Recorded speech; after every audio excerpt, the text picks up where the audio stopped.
नमस्कार. तर माझ्याकडे आता एक वडाचं छोटंसं रोप आहे आणि त्या रोपाची कहाणी जर तुम्हाला ऐकायची असेल तर माझ्या वटपौर्णिमेचा यूट्यूब शॉर्ट्स अपलोड केलेला आहे, तो जाऊन नक्की बघा. तोपर्यंत मी तयारी करते आणि भेटूया डोंगरावरती. चल.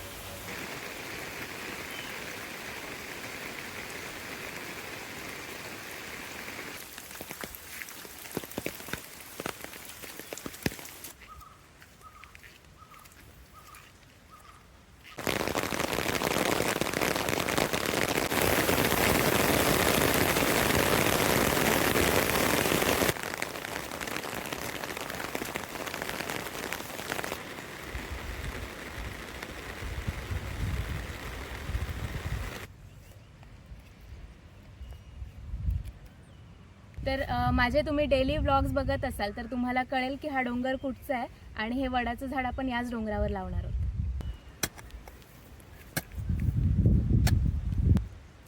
खडकाकडे जाऊ नको.